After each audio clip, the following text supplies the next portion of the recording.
Bonjour à tous, donc suite à la demande de certains, je vais vous montrer comment faire un starless sur une nébuleuse. Donc j'ai pris comme exemple la nébuleuse de la Mouette que j'ai fait il n'y a pas longtemps, que j'ai pas encore traité, donc une image va bientôt venir. Alors par rapport à cette nébuleuse là, donc vous voyez, c'est vraiment mon image qui est sortie d'intégration. J'ai pris exprès du HA où c'est quand même en général sur ces filtres là qu'on a le plus de signal. Donc c'est plus difficile à faire partir les étoiles, forcément. Et je vais vous montrer deux méthodes. Alors la première, je ne vais pas m'attarder. Ce que je ferai, c'est que je mettrai la vidéo sur la chaîne YouTube en playlist, parce que c'était tiré d'une vidéo que j'avais vue, où en fait, alors je vais vous montrer vite fait le principe. J'ai fait avant les masques. Donc il faut extraire la luminance d'une image. Bon, moi il n'y a pas besoin, vu qu'elle est déjà en luminance. Une fois qu'on a extrait la luminance, on fait des masques d'étoiles. Pour les petites structures, les toutes petites, les moyennes et les grosses. Alors les masques ici, vous voyez, il y en a un pour les petites structures, vous faites tout sauf le R. Le masque 2, il faut rentrer donc 0, 1, 2, 1, 1, 1, 6 en smoothness. Le masque 3, 4, 2, 1, 2. À chaque fois, en fait, il faut changer l'échelle pour avoir au niveau des structures des petites aux plus grandes. Et au niveau du masque 4, 6, etc. Ce qui va vous donner donc ces masques-là, vous voyez, avec les grosses structures à la fin, les moyennes qui sont là, et les petites qui sont là. Vous additionnez tous ces masques, ça vous donne celui-là. Et une fois que vous avez additionné ce masque, en fait, vous venez donc le mettre sur la nébuleuse. Je ne sais pas si ça fonctionne sur l'image linéaire, on va regarder, normalement si. Et donc là, vous pratiquez une érosion d'étoiles. Alors, moi je préfère ne pas mettre tout de suite 3 itérations, sachant qu'il faut en mettre plusieurs, et jouer entre donc Morphological Transformation et Multiscale Median Transform, en faisant attention de bien cocher ces 4 cases là. Je vous dis, je m'attarde pas trop là-dessus parce que ça, vous pourrez le trouver en vidéo qu'on mettra donc au sein de notre liste. Et donc une fois que vous l'appliquez, on voit que les étoiles se réduisent une fois, deux fois, allez on va le refaire encore une fois même, 3 fois, voilà. Un petit coup de l'autre, histoire de patiner un petit peu le résultat. Et donc vous voyez, petit à petit en fait ça s'affine. Alors je vais vous zoomer un petit peu dessus. Vous voyez, on voit encore là des étoiles. Donc il faut faire plusieurs passes comme ça en fait, jusqu'à temps d'obtenir l'effet désiré. Bon, je vous cache pas que cette méthode là, alors elle est pas mal. Moi j'aime pas trop, j'ai jamais eu de bons résultats sur mes images. Bon après ça reste correct, hein, regardez, ça commence quand même à prendre forme. Mais j'aime pas trop moi cette méthode là. Sur mes images en tout cas ça convient pas tellement. Voilà, je préfère vous le dire. Donc je vais fermer celle-là. Je vais garder les star mass parce que j'en aurai éventuellement besoin, on va voir. J'ouvre donc ma mouette. Alors, par rapport à ça, voilà. Moi je vais vous montrer donc avec ma méthode. Je reviens sur mon histoire de Star Mask que je vous avais montré. Donc ça pareil, c'était l'objet de vidéo que vous pourrez retourner voir sur la réalisation des Star Mask. Alors je vais dupliquer mon image. Je vais appliquer une montée d'histogramme. Voilà. Et je la transforme donc en non linéaire. Alors le but de cette image là, on est d'accord, c'est uniquement de faire les Star Mask. Donc je lui applique une HDR, nombre de couches 5, je ne coche rien du tout. Voilà. Alors chose qu'Aurélien m'a dit, effectivement ça permet de bien encore faire ressortir davantage les étoiles. Après vous venez au niveau du nombre de couches sur 3 et vous venez appliquer. Donc le but c'est vraiment d'aplatir complètement l'image de fond, vous voyez. Là on voit bien qu'au niveau de la nébuleuse elle a quasiment disparu. et qu'au niveau des étoiles, par contre, elles ressortent beaucoup plus. Je viens lisser, alors comme un cochon, hein, donc cette image. Donc afin d'éviter de prendre les éventuels bruits de fond en tant que pixels. Donc vous voyez, on a quand même une image qui est bien dégueulasse. Hein. Voilà.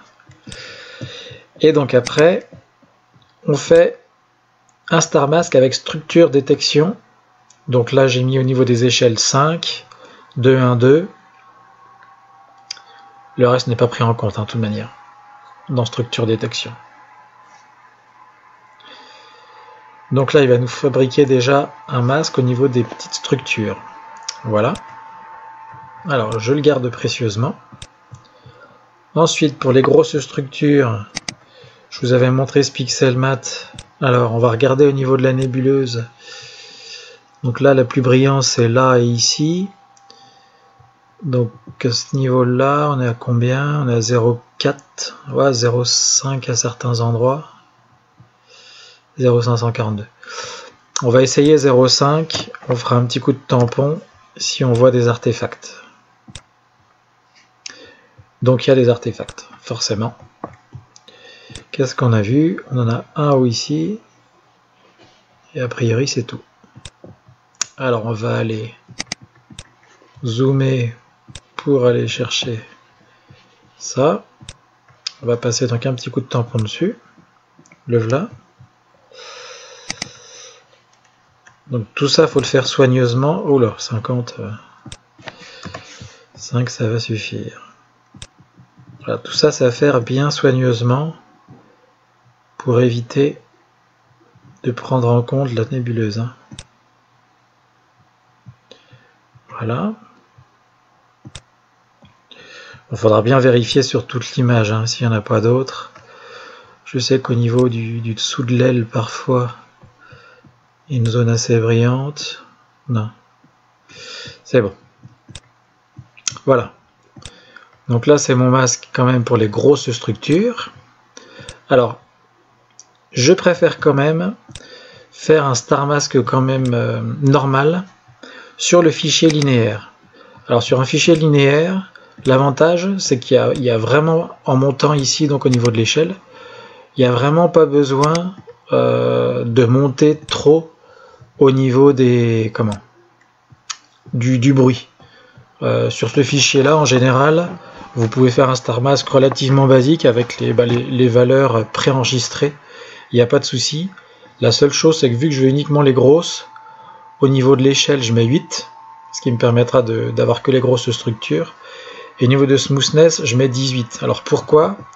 Ça va me servir en fait d'avoir un gros star mask qui va bien prendre en compte les étoiles avec les éventuels halos qu'il peut y avoir autour en fait. Parce que quand on veut les retirer au niveau donc d'un starless, c'est quand même mieux d'avoir aussi, enfin d'éviter d'avoir le halo autour qui peut être toujours présent alors que l'étoile à l'intérieur n'est plus là. Voilà. Donc on va laisser là le star mask se réaliser sur le fichier donc linéaire. Donc par la suite, ce qu'il faudra, c'est donc additionner après les 3 star masks, mais auparavant, il faudra qu'ils soient tous binaires. Donc binaire, je répète, c'est la valeur du pixel qui est soit égale à 0, soit égale à 1. Donc on va transformer en fait les star masks en binaire. Alors sachant que le structure map et intégration, ils y sont déjà. Celui-là, on voit bien, il n'est pas binaire. Parce qu'au niveau des étoiles, il y a un dégradé. Et vous voyez, ici, je suis à 0,4, 0,3. Et plus je vais vers le bord de l'étoile, plus ça descend. Vous voyez, 0,06.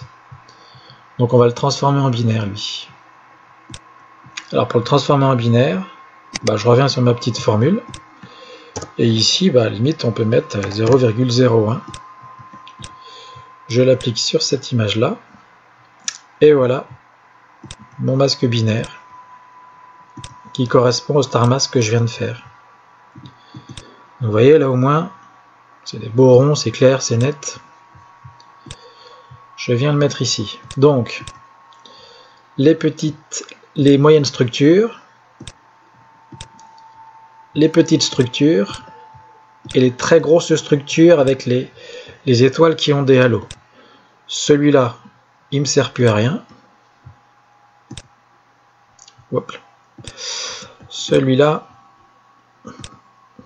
voilà, que ce soit joli. Alors là, on ne fait aucune dilatation. Si, on va faire une petite dilatation quand même sur les petites. Je pense que ça vaut mieux. Alors, on va les dilater. Alors par contre, quand on fait la dilatation, vu que je vais garder un fichier binaire, au niveau donc du montant, et ben je mets 1, tout simplement. Ce qui fait que la valeur du pixel ici sera de 1, augmentée 0,5 fois. Je l'applique sur les moyennes et je l'applique sur les petites. Voilà. Sur les grosses, normalement, on va vérifier, mais ça prend bien. On va vérifier qu'elles prennent bien tout. Alors, j'additionne donc là, ces trois-là, structure map, l'intégration et l'intégration 1. Donc, l'intégration 1, elle est ici. Je les additionne. Voilà mon masque. Alors, on va juste vérifier que ça prend bien, aussi bien les étoiles que les halos. Alors l'idéal, c'est vraiment de se rapprocher le plus possible des étoiles sans trop dépasser quand même. Donc là, ouais, ça prend bien mes grosses, hein. Ça, il n'y a pas de souci. Et les petites sont prises aussi. Il n'y a pas de problème, vous voyez, ça c'est plutôt parfait. CTRL K, ça prend aussi bien les grosses que les petites. Donc ça, c'est nickel. Voilà pour mon Star Mask. On va le garder ici. Ceux-là, du coup, bah, j'en ai pas du tout besoin. Hein. On peut les effacer. Alors, je ne vais pas l'appliquer à l'image. Et là, donc voilà l'astuce du jour. On ne l'applique pas à l'image, on l'inverse. Et on va utiliser un petit process qui s'appelle Defect Map. Ce process-là, vous voyez, il s'ouvre. Alors, j'avais déjà fait des essais avec ce Star Mask. Ce process-là, en fait, c'est un process qui permet normalement de retirer les pixels chauds, froids ou les mauvais pixels, en fait. Et l'idée au niveau de ce process, c'est qu'il va utiliser les informations des pixels voisins pour remplacer les mauvais pixels. Donc nous, ce qu'on a fait, par l'intermédiaire de ce Star Mask, c'est comme si on lui disait que toutes les petites taches noires, en fait, ce sont les mauvais pixels qu'il faudra remplacer. Donc voilà en fait à quoi consiste l'astuce là pour faire ce Starless. Sachant que donc il ne faut pas appliquer le masque, hein, on est d'accord, il faut le laisser en inversé. Donc on rentre le Star Mask dans Defect Map, on vient l'appliquer sur la nébuleuse, et c'est assez rapide. Et le résultat, il est normalement immédiat. Voilà. Donc ça vous donne quand même un truc qui est, moi je trouve plutôt pas mal. Par rapport à l'autre, moi personnellement je préfère. C'est beaucoup plus radical que l'autre. Alors vous voyez, il y a encore des petits artefacts là qu'on peut voir, surtout au niveau des grosses étoiles. Ça c'était une nébuleuse. Hein. Si je vous montre avant, ça c'est une petite nébuleuse. Par contre là ici, vous voyez, au niveau de cette étoile, elle brille pas mal, il y a encore un peu d'artefacts. Alors vous pouvez peaufiner pareil en utilisant le tampon. Donc c'est même chose, même principe qu'avant. Je vous montre ici. Vous venez sur une zone. Attendez, je vais le rouvrir avec l'image active. Voilà. Donc on va mettre 50. Ouais, c'est même un peu gros. Voilà. Donc là, par exemple, on va prendre l'étoile. Ouais, même 45 ans. Toc. Voilà. Et là, vous voyez, ça vous a pris en compte la zone. On peut le faire sur d'autres. Ici, il y en avait une petite, là, par exemple. Toc. Voilà. Et on n'a plus qu'à valider. Donc voilà, par exemple, comment on peut faire un Star Mask, qui est donc plutôt correct. Un Starless, pardon, qui est plutôt correct sur les nébuleuses. Alors, sachant que ça fonctionne aussi bien sur les fichiers linéaires que non linéaires, hein. Vous pouvez le faire aussi, donc là je vais le transformer. Si vous voulez le faire sur un fichier donc non linéaire, il n'y a aucun souci, hein. Ça fonctionne exactement pareil, hein.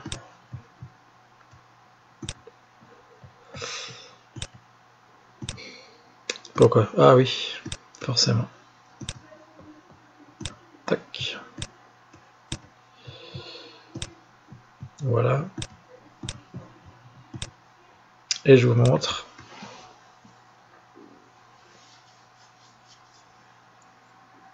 Donc pareil, ne pas appliquer le masque. On vient l'appliquer. Et voilà. Donc on a exactement le même résultat.